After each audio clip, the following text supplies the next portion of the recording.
महाराष्ट्रात होणाऱ्या लोकसभा निवडणुकांदिवशी महाराष्ट्र शासनाने सार्वजनिक सुट्टी जाहीर केली आहे। देशात 18व्या लोकसभेसाठी निवडणुका होत आहेत। महाराष्ट्रात देखील विविध टप्प्यांमध्ये लोकसभा निवडणुका होणार आहे। त्या दृष्टीने महाराष्ट्र शासनाच्या उपसचिवांमार्फत गॅझेट प्रसिद्ध करण्यात आले आहे। त्यामध्ये महाराष्ट्रातील ज्या जिल्ह्यांमध्ये मतदान होणार आहे त्या दिवशी सार्वजनिक सुट्टी जाहीर करण्यात आली आहे। शुक्रवार 19 एप्रिल 2024 रोजी रामटेक, नागपूर, भंडारा, गोंदिया, गडचिरोली, चिमूर, चंद्रपूर या लोकसभेसाठी मतदान होणार आहे। त्या ठिकाणी सार्वजनिक सुट्टी राहणार आहे। त्याचबरोबर शुक्रवार 26 एप्रिल 2024 रोजी बुलढाणा, अकोला, अमरावती, वर्धा, यवतमाळ, वाशिम, हिंगोली, नांदेड, परभणी या लोकसभा निवडणुकीवेळी या लोकसभा मतदारसंघात होणाऱ्या निवडणुकी दिवशी सार्वजनिक सुट्टी जाहीर करण्यात आली आहे। त्याचबरोबर मंगळवार 7 मे रोजी होणाऱ्या रायगड, बारामती, उस्मानाबाद, लातूर, सोलापूर, माढा, सांगली, सातारा, रत्नागिरी, सिंधुदुर्ग, कोल्हापूर व हातकणंगले या मतदारसंघात देखील सार्वजनिक सुट्टी राहणार आहे। त्याचबरोबर 13 मे 2024 रोजी नंदुरबार, जळगाव, रावेर,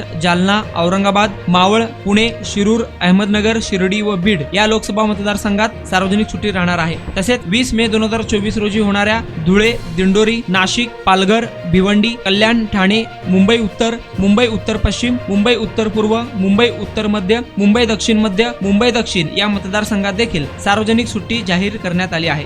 यावेळी राज्य व केंद्र शासनाची कार्यालय, निमशासकीय कार्यालय, सार्वजनिक उपक्रम व इतर संस्थांना देखील हा नियम लागू राहणार आहे।